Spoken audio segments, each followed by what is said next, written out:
To kick things off, most people have probably never heard of a company called FundApps, or if you're taking your best guess at what we do, it's not creating or funding mobile apps. And the reason for that is, we are a cloud-based SaaS platform. We help investment managers all across the globe manage their regulatory compliance. So we are now 11 years old as a company, which is good context to have because we've bootstrapped our way through to profitability and built, I guess, the growth story that we have now. And to put a bit more context around our B Corp journey, we're 85 people at the moment across 8 countries. We've got offices in London, New York, and Singapore. And to go right back to the start of my first ever conversation about B Corp that happened at FundApps, we take to this lovely little Slack message that came from Andrew, who's our CEO and founder, about a week after I started, who asked me to come on board to help with becoming a certified B Corp. I did as anyone else does in week 2, which is say, yes, absolutely, and then quickly went to Google to work out what on earth is a B Corp. After a career in mining and heavy industries, this was obviously quite foreign territory for me. But this is an important thing to know about our journey because B Corp for FundApps actually goes right back to the way that Andrew built the company from day one. So it's never been even through to where we are now, which is about to be recertified for our second lot of certification with B Corp. It's always been led first and foremost from Andrew as our founder, and we've led it as a business-wide way of operating the business rather than just a HR initiative. And the reason for that is we have a vision and a set of values that really aligns with the B Corp mantra. And there are examples of B Corp being represented as the fair trade of coffee. We always look at it as slightly more literal in terms of how B Corp put out a lot of their documentation. And we said, actually, as a business, we've been very successful bootstrapping our way through the growth journey that we're on now, in a very enviable position in terms of what we can achieve over the next few years. And we really want to be a force for good in the world. We don't believe that the traditional success metrics in a business, like measuring your profit, are actually indicative of what success and performance should look like in the business.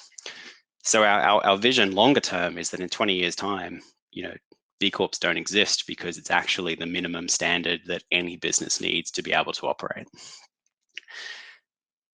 Fast forward about a year, and we ran our first certification process towards the end of 2018. And we hit that magical 80 number that for those who've been in a BIA or the impact assessment, you'll be striving for that 80. And we hit that magical 80 number. We started on 59 for context. And something that's probably, and I included this here specifically to call this out, is that as we were researching B Corps, as we started having conversations with other B Corps, we were hearing lots of stories about the Patagonias, the Ben & Jerry's, the Rebel Kitchens, all amazing companies doing some really, really awesome stuff. And we found it difficult to be able to take that awesomeness and transfer it into what was going to be meaningful for a software company. We don't have a large supply chain. We don't have 5,000 people across the globe. At the time, we weren't even looking, we were looking at pretty basic HR policies as well. And when we started to look at it a little bit more pragmatically, we said, actually, B Corp journeys are so individual to the context of that business. So we needed to stop actually looking at other businesses to kind of guide the way. I appreciate the irony here and me talking about FundApps. And we needed to start genuinely holding up the mirror to our own operations and seeing where were the areas that really aligned with that B Corp philosophy of being a force for good, but also lined up with what B Corp were testing for as that standard of performance. And they often fell into 3 of our 5 areas, and they were the governance, the workers, and the community.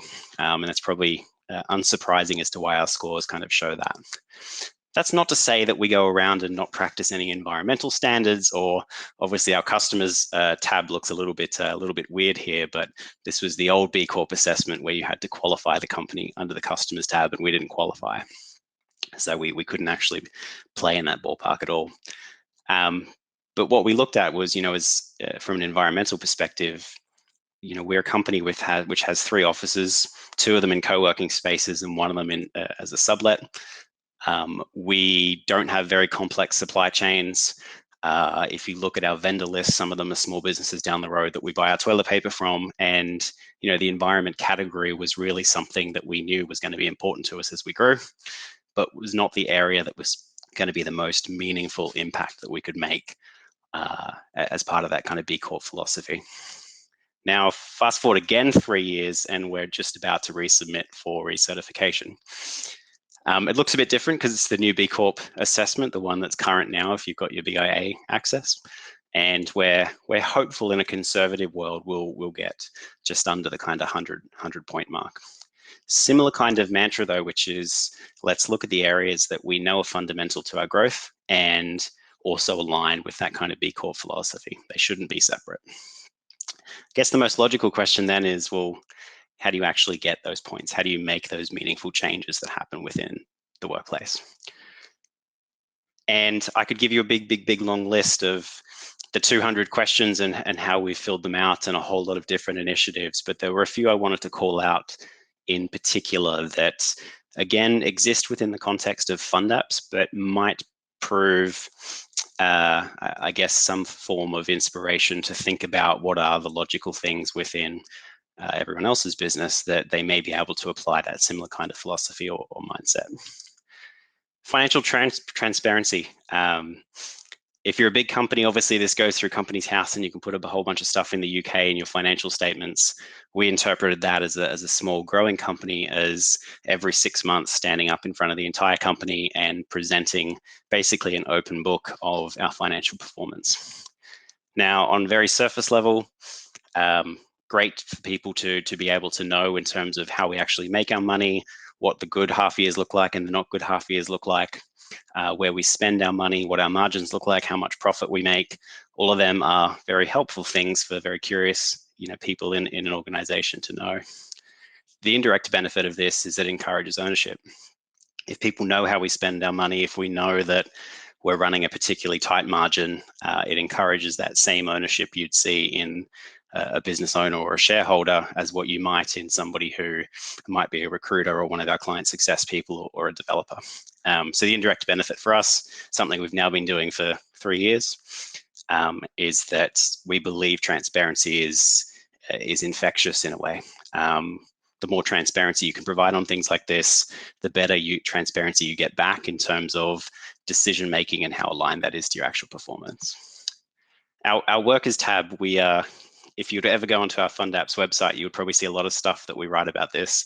Obviously, there is some flow and impact here in terms of how we do recruitment and how we look after our people. But at the heart of everything we do for our people is doing good. And we think we can be a very successful company with some very good people practices that don't need to be so radical or that don't need to put in some archaic HR policies where you don't trust people to be adults and make good decisions. 3 of them at a very high level. FundApps living wage. If you've seen the minimum wage and the living wage that's published in the UK and typed that into a net pay or a paycheck calculator and actually looked at how much ends up in the bank balance of people who receive that, and then you go and type in some reasonable accommodation, some living expenses, maybe the odd cinema trip, and then go type in the things that you want to encourage from a well-being perspective. It might be people putting aside savings into an emergency fund, people contributing to their pension, and something doesn't stack up. And what we learned from this, and actually it was talking to some of the people that we had that were lower income earners within FundApps, was that they were sacrificing things like pension and savings to have basic living expenses, covered without needing to take out loans. So we created our own living wage, where we said that as a principle within our company, we will not pay anyone anywhere in the UK lower than £32,000 a year. And the principle behind that is that when you map that through to how much money actually ends up in the bank account each month, if you max out what our matched pension contributions are, if you put aside some money into that 3-month emergency fund, factor in some basic living expenses, you still come out slightly on top. And that's what we created, which meant we then went to anybody who earned under that, including people who have very little or no experience coming in, even our interns, and we raised everyone up to at least 32K. Well-being was a series of changes we made to how we think about well-being beyond the gym membership. It involved one-on-one financial coaching with people. It involved coaching from an emotional health perspective. It involved subscriptions to things like Headspace. It involved well-being ambassadors in the company. And some of these things were there and would give us B Corp points. Other things we just knew fit within the B Corp philosophy and were the right thing to do anyway. Parental leave was, I could talk about this for 10 minutes, but the elevator speech is that we asked our parents what good parental leave looks like. Basic kind of principle of design thinking is to use the team to be able, and lived experience to be able to design things. And they came back with something that looked nothing like the UK or the US government or statutory standards. And we did one 6-month full paid parental leave policy that is completely gender blind, flexible within 2 years, available to anyone across the globe, and has no tenure requirements. Obviously, that ticks off a whole bunch of boxes within B Corp. The more tangible benefit for us is not the B Corp points. The more tangible benefit was the fact that our parents are both attracted to join our company, to stay with our company, and genuinely value having time with their family. We've done match giving and donation schemes. People donate anyway within a company, so there are some great tools out there like Tithe. We use Tithe that are able to put that in as part of pre-tax savings and allow a company to contribute towards that. And on the environment side, one of the things I used to always love coming into FundApps as the first HR person, I used to be shocked that so many great things were already in place and they'd never had HR. A real refreshing thing. And one of them was, yes, we don't make a huge environmental footprint as a company. Yes, there's carbon offset. We don't have printers. Everything is recycled. We don't use paper for basically anything.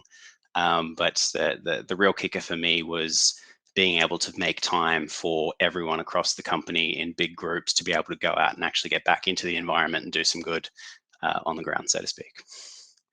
Could talk about everything else. Obviously, reach out if you'd like to know any about the other stuff. In your interest of time, I'll pause on that. The one bit I guess I'll wrap up with is a couple of learnings that happened along the way. B Corp is pretty intensive. As you go through the impact assessment, they're very deliberate in what they ask for, and often you have to show that something was delivered with impact the previous financial year. So it's very hard to be able to make quick wins on a lot of things in B Corp. For that reason, you do need to treat it as a bit of an upheaval. Get rid of some of the baggage that exists in a business, hold up the mirror, and any part of change management with that, you need a very clear why that goes beyond just becoming a B Corp. Ours was the force for good, what it stands for across the company, what it means for our people. And that was kind of part of our communication strategy the whole way through. Second one is what I referenced earlier with everything being contextual. Whilst companies like Patagonia and Ben & Jerry have done amazing work within their businesses, the trick is for us to learn what does great and what does being a force for good really look like within our business. What's our kind of ballpark that we can play with, and that's kind of the context of the changes we need to make. And the third one is that if the why is just becoming a certified B Corp, yes, it's great for reputation. Yes, it's great for recruitment, great for the supply chain. But more broader than that, we like to think of it as an operating model for the business. And I use these, 2 examples here. One of them was Andrew at the start of lockdown, basically saying that a big part of being a B Corp is just doing the right thing by people. And parents were stuck at home with kids, unsure what that meant at the start in terms of schools being closed, how do they do their work, and obviously having the CEO come to everyone in the company and basically say, look, don't sweat it, find what works for you, make it work, we're cool with whatever you can do, was I guess a real proud moment from a B Corp perspective. And the same applies to how we approach family and domestic violence. We have a pretty comprehensive kind of support package for victims of violence, which we have had at FundApps. Nothing in B Corp gives you points for that.